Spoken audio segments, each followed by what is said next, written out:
Welcome to Friday Farsight, everyone. I'm your host, Sheldon Picotti, and this week we're talking about when we'll all have our own personal flying devices that can take us anywhere we want to go. And this week will be something a little different. Last week was the last podcast that was generated with our old process, which was kind of a one-shot generation step. And this week we're on to the new process for all of the subsequent podcasts. In addition to that, we'll be looking at 3 different predictions. So what happened there? Essentially, I got a little excited about the ability of this new process, which is an agentic process, to generate a full in-depth script that didn't require as much work for me to expand it to explain things. So I started throwing some complicated things at it. So what the result is that this podcast is somewhat longer than the previous ones, and we have 1 or 2 more that are quite long coming up. I have worked out a process where I'm reeling them into maybe 25 minutes, but this one is over a half hour, and I think the next one will be too. So let me know what you think in terms of if this is too much content at one time. I think that the scripts are coming out more rich, more interesting, with more interesting digressions. But if it's too much to listen to, let me know. I am trying to reel it into under a half hour. So just a brief word on why 3 predictions. Those of you who listened to the earlier podcast on faster than light travel, which looked at 2 predictions, one of which was impossible, will know a little bit about how the site works, where we can have multiple predictions that skew somewhat differently, and then there's a system, a mathematical system for determining which one's most likely, or we know what blend of the 2 might be most likely. These 3 predictions have some history to them, going back over the last year. The first one was actually a test. You'll see from the title that we're talking about flying carpets. So I asked, when will we have flying carpets? Expecting my system to be smart enough to say, that's a magical thing, we're not going to have it. But what happened is it generated a prediction that was actually quite convincing, citing all these technologies I didn't know about, like wings that have dozens of jet engines under them that were already built and in prototypes. So I kept it. I thought it was a pretty interesting prediction to have in the database. Then a friend of mine in reviewing the site pushed me on the faster than light thing, which we've talked about before, and said, physics says it's impossible, so my site should be smart enough to say it's impossible. So I made my site a little more rigorous, a little more willing to shut down an idea, and had those 2 predictions, and that's what that episode was about. So for this one, I was just going to have the flying carpet prediction be the episode, but I went back in and tried to create a new one by asking the same question again. But now my site is more rigorous on the science, and I got an impossible for flying carpets. So that then gives you some cognitive dissonance about which is true, and so I made a 3rd prediction around maybe more of a broad question around when will we have personal flight. So that's how this all came together. With that, I'll hand it over to Biff and Betty, and remind you that this is all AI generated from the beginning of generating a prediction to generating a script. So don't rely on any specific detail as purely accurate. Be sure to verify any facts you use in your daily life or in any of your own publications. Take it away, Biff. Okay. Flying Carpets by 2045. Did I read that right? You did, Biff. And also, flying carpets, never. Also, flying cars, maybe for upper middle class consumers around 2045. Wait. Hold on. You just gave me 3 different answers. I did. Which one is it? All 3.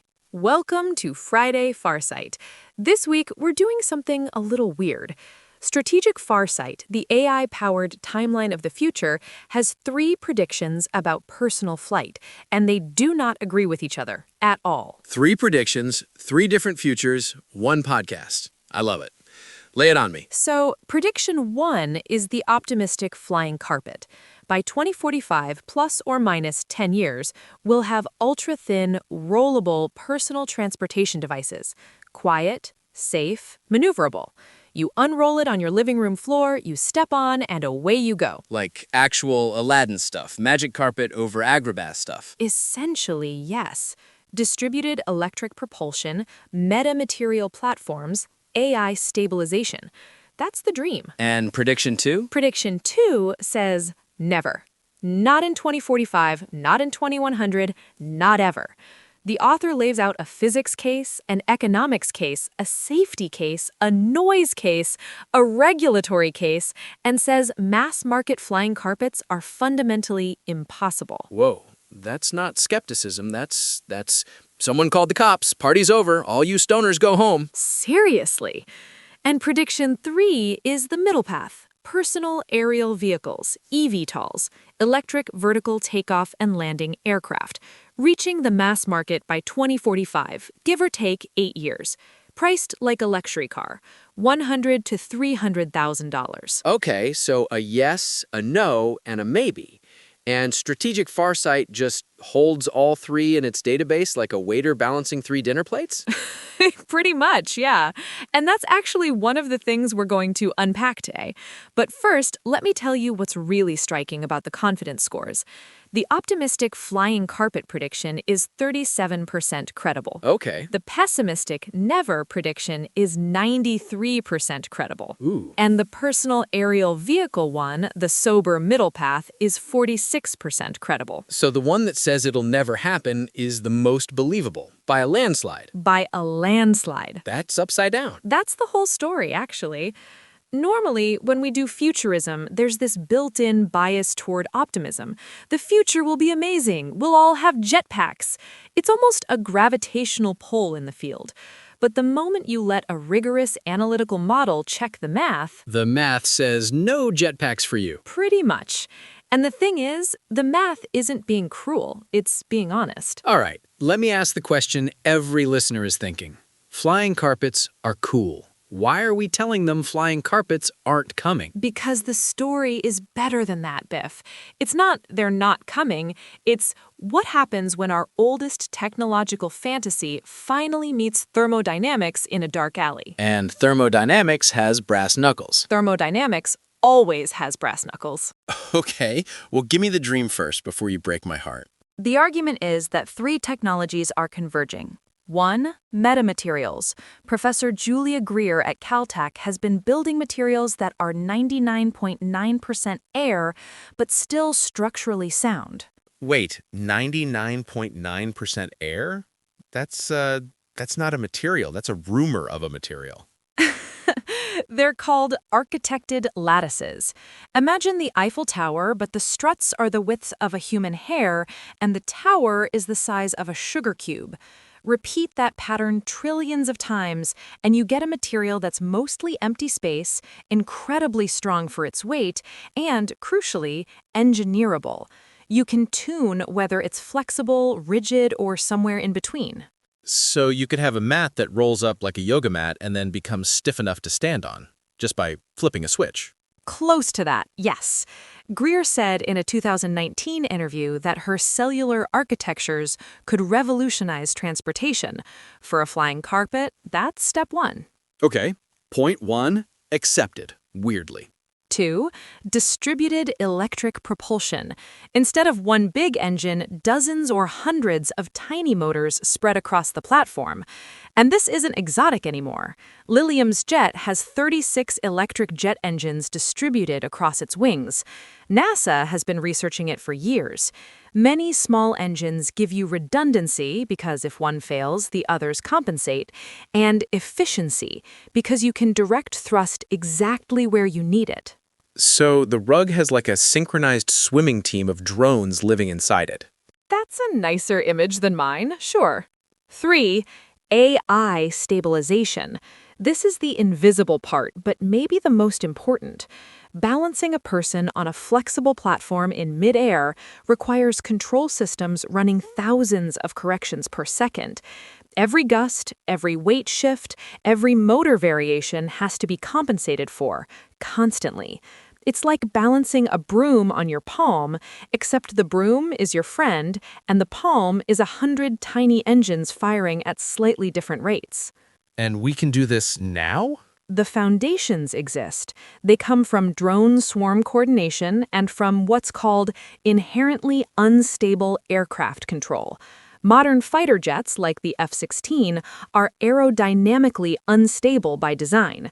They stay in the air only because computers are making corrections faster than any human pilot could. Extend that logic to a flexible platform, and you get the basic toolkit. So, in theory, by 2045, I roll up my carpet, pop it in a backpack, get to the park, unroll it, and whoosh! I'm having wine and cheese and reading Andre Debus at about 120 meters.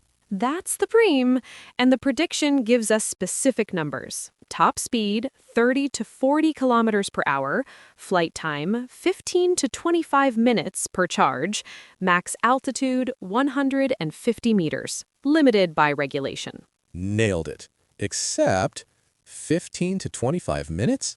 Not exactly congenial to the quiet power of an Andre Debus story. That's the first problem, but let me get to the big one. Ready? Hit me. To hover a single human being in the air requires approximately 10 kilowatts of continuous power. Is that a lot? Let me put it in terms you can feel. The average American home consumes about 1.2 kilowatts at any given moment. So hovering one person on a flying carpet is like running 8 houses worth of electricity just to stand there motionless in midair. Wait, 8 houses? Just to not fall down? Just to not fall down, not to move forward, not to go anywhere, not even to wave to your neighbor, just to defeat gravity on 1 square meter of air. Huh. That's the one that really gets me. Like, you always think of flying as this free, effortless thing. Up, up, and away. But no. Up, and 8 houses worth of electricity a minute. That's the price of admission to the sky. Gravity on Earth is not free. Jet fuel has an energy density of about 12,000 watt-hours per kilogram. Current lithium-ion, about 250. Solid-state batteries, optimistically by 2035, maybe 500. Theoretical lithium-air, maybe 1,000. So batteries are like 12 to 50 times worse than jet fuel. And that's the brick wall the optimistic prediction is running into. A 2019 study in the Journal of Aircraft calculated that a single-person personal aerial vehicle, or PAV, would need to weigh under 100 kilograms total, including battery, frame, motors, and safety systems, to fly even 30 minutes. That's basically my weight. We need a carpet that weighs what I weigh and also holds me and also has enough battery to fight gravity for half an hour. Right. And that's why Paul Moeller, the aviation engineer who spent 50 years and $100 million of his own money trying to build a personal aircraft called the Sky Car, he said in his memoir that the math is brutal. He couldn't crack it. 50 years? $100 million? Dude, that's not a memoir, that's martyrdom. It really is. And he's not alone.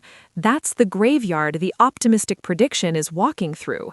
Every serious engineer who has tried to make personal flight work has hit the same wall. But that's not the only barrier. The pessimistic prediction stacks them up. Noise, safety, airspace management, cost, regulation, and the one I find the most devastating of all. Which is The motivation gap. motivation gap. Here's the thing. Why do transformative technologies actually get built? Not because they're possible, but because they're needed. Fusion energy, climate crisis is pulling it forward. AI, economic and military competition pulling it forward. mRNA vaccines, a pandemic pulled them forward. These are pull factors, real need dragging the research forward against the resistance of difficulty. And flying carpets? Solve essentially no pressing problem. Ground transportation works. Cars, buses, trains, bikes, walking, they handle 99.9% of mobility needs. The wealthy who could afford a flying carpet already have helicopters and private jets.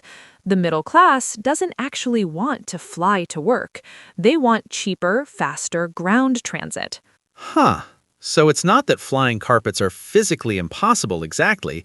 They're just socially unnecessary. Nobody's writing their congressman about this. And the market confirms it. In 2021, venture capital in eVTOL peaked at about $4 billion. In electric vehicles, Over 100 billion. 25 to 1 in favor of the thing that runs on roads. Okay, but hang on. Cars had to prove themselves too, right?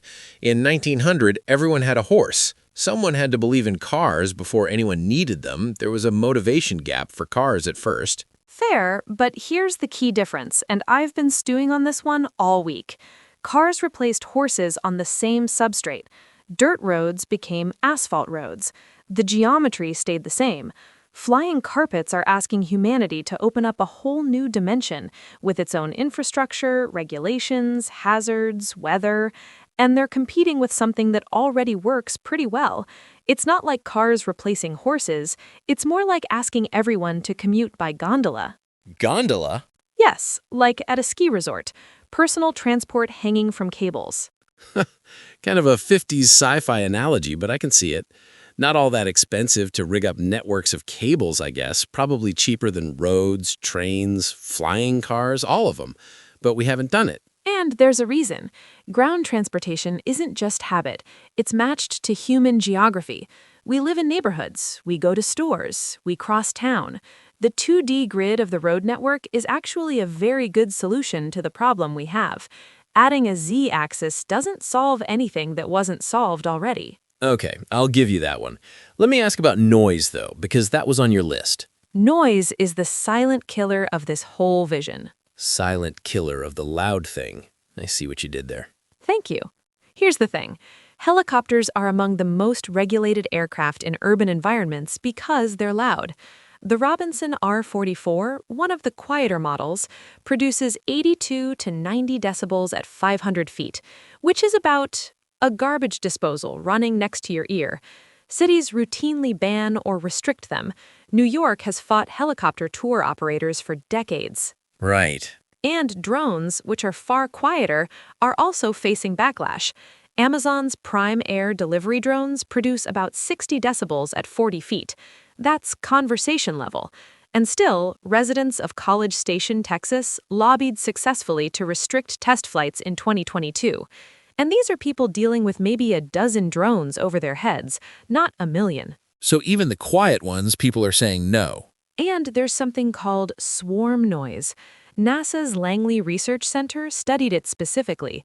Even if individual vehicles meet their noise targets, the cumulative effect of many vehicles at one specific frequency all day, every day, is psychologically disturbing in a way that's different from any one vehicle being loud. Oh, like a mosquito at night. One mosquito is annoying. A cloud of them is maddening. That high-pitched electric that you can't tune out. I actually had this. There was a summer a couple years ago. My cousin Roy decided to fix the rusty roof fence on top of our apartment complex at 2 a.m. He picked the lock of the utility door and everything. He said the screech of the turbines here then there was keeping him up, which, hey, no more snoring from the living room. But I swear to you, once I noticed it, I could not unnotice it. And that was a few vents. That's exactly the mechanism. It's evolutionary. We're wired to notice moving sound sources. It's a predator detection thing, and you can't evolve out of it in a generation. So you've got flying carpets where each one is a whisper, but 10,000 of them over the city is a permanent, inescapable whine, forever. Pretty much.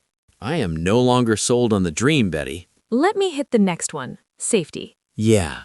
Ground transportation kills about 1.3 people per 100 million vehicle miles. Aircraft achieve 0.0001 deaths per million flight hours. Orders of magnitude safer. And here's the asymmetry. When a car breaks down, you pull over. When a flying carpet breaks down at 500 feet, Yeah. you fall. The failure mode is death, not inconvenience. And not just death for the driver, death for whoever's standing below. Right. And regulators remember this asymmetry. The Boeing 737 MAX crisis is the textbook case. 346 people died across two crashes, and it grounded an entire fleet for nearly 2 years. Compare that to the fact that car crashes kill more than 100 Americans every day without grounding a single car.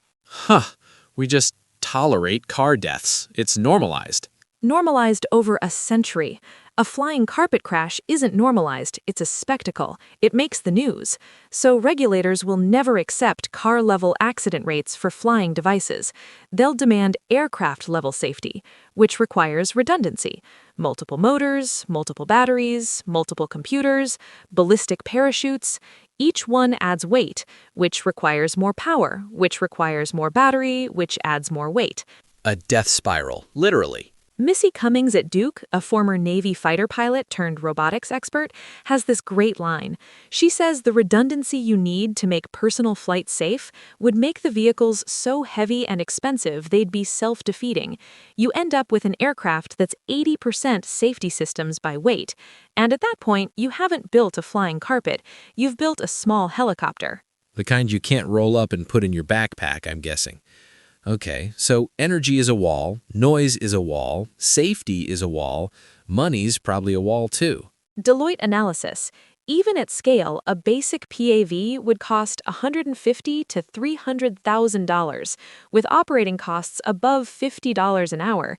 To replace cars, you need under $30,000 sticker price and under $10 an hour to operate. That's an order of magnitude gap. And scale doesn't close that gap because These are aerospace-grade machines, exotic composites, titanium, redundant avionics, extensive maintenance. You can't make an F-35 cheap by making 1 million of them. The materials and inspection costs dominate. This isn't a Ford Model T situation, it's a Learjet situation. Got it. So the pessimist is just right. Tell me, why does the third prediction, the sober PAV one, get 46% credibility instead of like 5? Because that prediction is more modest. It's not claiming mass market like cars, it's claiming mass market like luxury sedans, $100,000 to $300,000, upper middle class consumers in developed countries. And it follows a staged rollout, right? 4 phases. Phase 1, 2025 to 2030, is air taxi services. Joby Aviation, Archer, Volocopter. And here's what surprised me this week. We're already in Phase 1. Joby has completed over 1,000 test flights. Their CEO, Jobin Bevert, says they get 150 miles of range. FAA certification basis approval came in 2023. Volocopter demonstrated flights over Paris for the 2024 Olympics. So it's not just PowerPoint slides, it's real aircraft. Real aircraft. Phase 2, 2030 to 2038, is premium and fractional ownership, like NetJets, but for eVTOLs. You buy a share.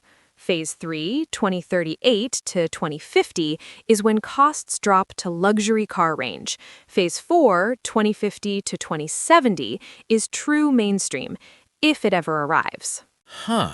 So the sober prediction is a staircase, not an elevator. And we're, what, on the first landing? Exactly. And the PAV vision doesn't require new physics. It requires better batteries, better autonomy, more infrastructure, and political patience. Those are hard, but they're not impossible. They're just slow. Right. And as I recall, that prediction is not as narrowly focused on the carpet form factor, presumably allowing for more engineering solutions. Now, circle back to the question I had at the top. How does strategic farsight keep all 3 predictions in the same database without contradicting itself? Because, they can't all be true. Right. This is where it gets philosophically interesting. Strategic farsight uses something called binomial opinions. It's from a field called subjective logic. Subjective logic, as opposed to objective logic? That sounds like a contradiction, like slightly pregnant. It sounds like one, but it isn't. Classical logic, the kind you learned in high school geometry, has 2 values, true or false. Clean, simple. Useful for math proofs. Not so useful for the future, because the future is neither true nor false yet. Right, hasn't happened. Exactly. So subjective logic was invented to exactly handle that problem by a Norwegian computer scientist named Odin Joseng, starting in the late 90s. He wanted a mathematical way to reason about trust networks. Things like, how much should I trust this witness who's telling me about that witness who's telling me about a fact? And his answer was that every belief should get 3 numbers, not 2. Belief, disbelief, and uncertainty. They add up to 1. So it's not yes or no, it's how confident am I, how skeptical am I, and how much do I just not know? Right, and that third number, uncertainty, is the key. Because in classical logic, if you're not sure, you just set your confidence to 50-50. And 50-50 can mean two very different things. It can mean I've heard equally strong arguments on both sides, or it can mean I have no information at all and I'm guessing. Those feel wildly different, but classical logic can't tell them apart. Whoa, that's a real insight. Splitting I don't know from it's a toss-up. And strategic farsight translates those into two user-friendly numbers, credibility and knowability. Credibility is of the evidence we do have, how believable is this? Knowability is how much of this claim can be checked against evidence in the first place. Two totally different questions. Two totally different questions. So the pessimistic flying carpet prediction has 93% credibility in a domain that's 88% knowable. Strong evidence, well-defined question. The optimistic flying carpet prediction has 37% credibility in an 80% knowable domain. Same question, but the evidence just isn't there. And the PAV one? 46% credibility, 70% knowable. Less certain on both counts because it's a compound prediction. Technology and regulation and economics and social adoption over 20 plus years. Harder to pin down. Okay, but that still doesn't explain how they can all three live in the database without making users nuts. Because users filter. An academic futurist can say, show me only predictions above 80% credibility. They'll see the pessimistic one. A science fiction writer can say, show me the low credibility, high imagination stuff. They'll see the optimistic one. Both uses are legitimate. So the database isn't saying this is what will happen. It's saying here's the space of things that might happen, sorted by how defensible each one is. Exactly. There's a concept in futurism called the futures cone. Imagine standing at the present moment looking out into the future. Right in front of you is a narrow tube, what will probably happen tomorrow. A year out, it widens a little. A decade out, a lot. 50 years out, it's a full hemisphere. Futurists break that cone into regions: projected futures, probable, plausible, possible, and, my favorite, preposterous. Preposterous? That's a real technical term? Actually is, coined by a futurist named Joseph Voros, building on work by Charles Taylor. The cone is a way of saying the farther out we look, the more the range of genuine possibilities fans out. Strategic farsight is trying to model the whole cone. The binomial opinion numbers are how you navigate it. So the optimistic flying carpet is maybe in the possible band, the pessimistic version is in probable, and the PAV prediction is in plausible. Roughly, yes. And here's the other thing worth knowing. The two flying carpet predictions were actually written at different times.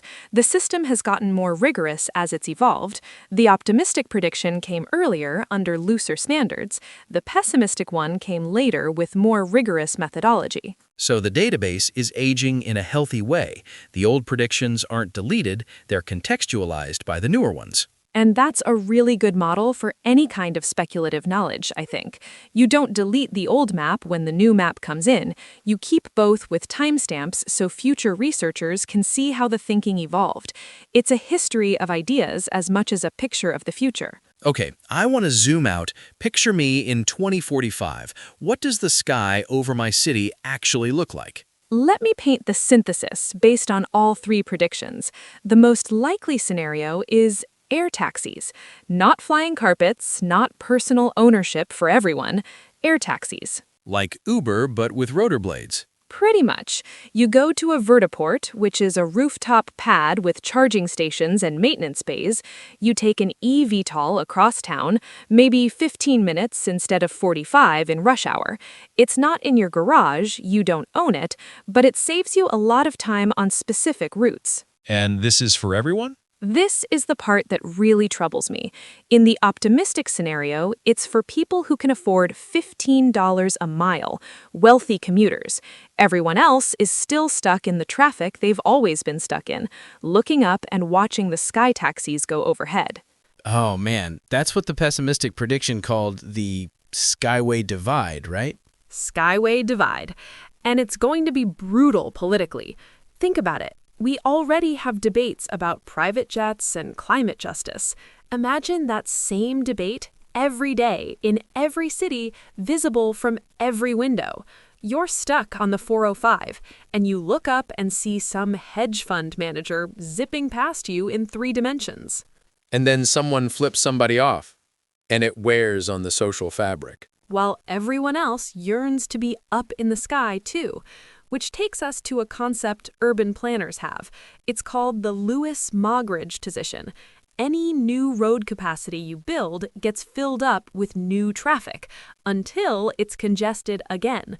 It's been demonstrated over and over. The same principle applies in 3 dimensions. Wait, so if we build the sky highway, we just end up with sky traffic jams? Almost a thermodynamic law of transportation. Any easing of congestion creates new demand, which refills the congestion. The classic example is Los Angeles. They keep widening freeways, and the freeways keep being full. The same will happen in the air. So you go from traffic on the ground to traffic in 3 dimensions, and now the view out my window is just taillights everywhere, forever. And the noise. And the noise. And weather. Cliff Mass, a meteorologist at the University of Washington, calculated that weather conditions in Seattle would prevent safe eVTOL operations roughly 40% of days. Are you kidding me? 4 days out of 10, you can't fly. Right. So your $200,000 flying carpet is sitting in the garage because it's drizzling. And if you need it to get to work, now you need a backup, which is probably a car. You've just paid twice for mobility. Introducing the 2045 Flying Carpet. Loud, dangerous, weather-dependent, only for rich people. Available for your commute 60% of the time. Batteries sold separately. Neighbors hate you. When you put it that way. I'm writing the jingle in my head and it's not going well.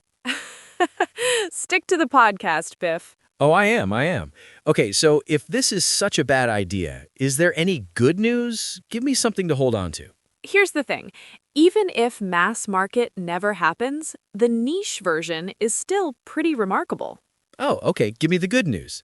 Picture jetpack racing as an Olympic sport. Picture search and rescue teams that can reach a wildfire victim in minutes instead of hours, dropping through smoke on individual lift platforms. Picture military special forces inserting into places that would have needed a helicopter in 2020. Picture 10,000 ultra-wealthy people doing aerial acrobatics over their private estates. That's better. Plenty of runway into the 2040s for James Bond films. The pessimistic prediction even allows for all of this.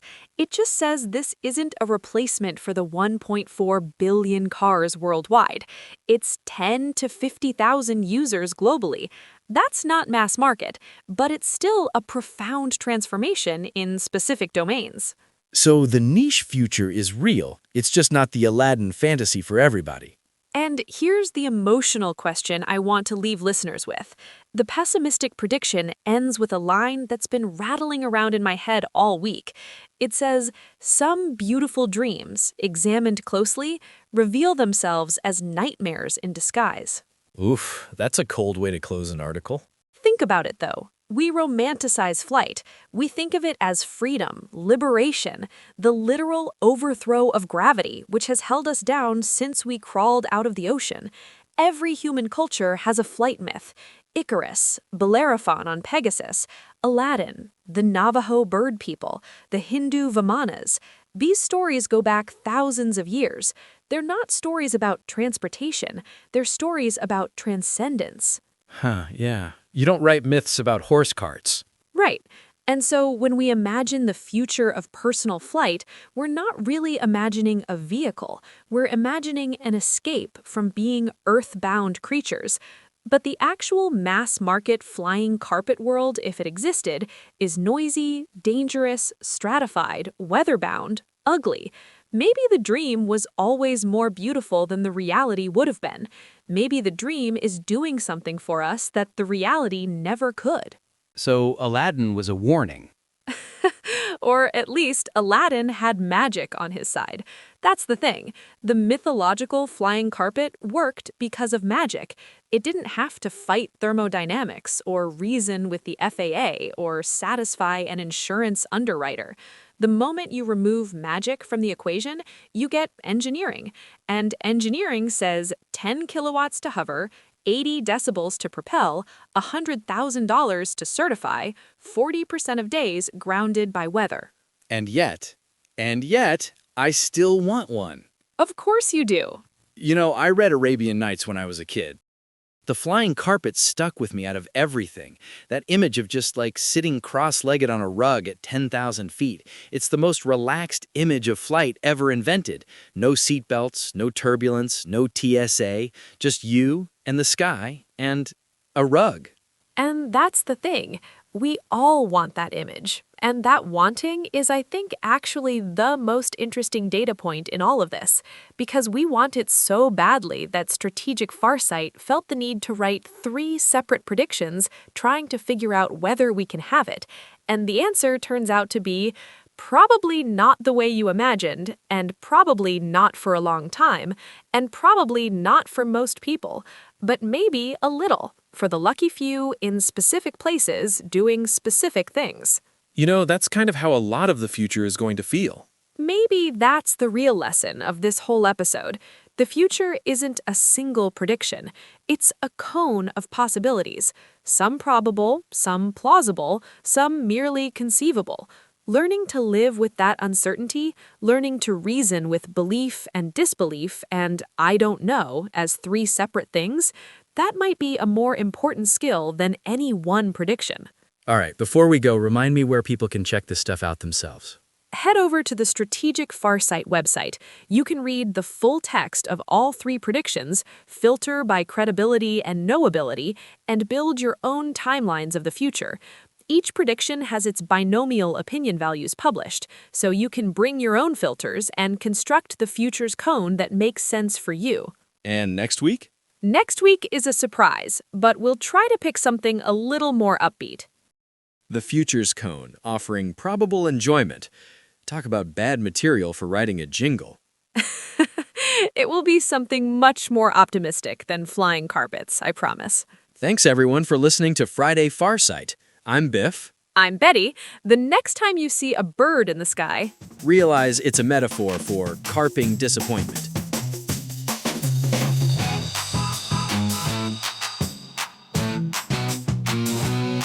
Hey, what about genetic engineering? We didn't even talk about bird people. What about... the jingle's already playing, Biff. Wait, what about wings? I mean, real biological wings proportioned exactly for my body weight, with hollow bones like birds have, and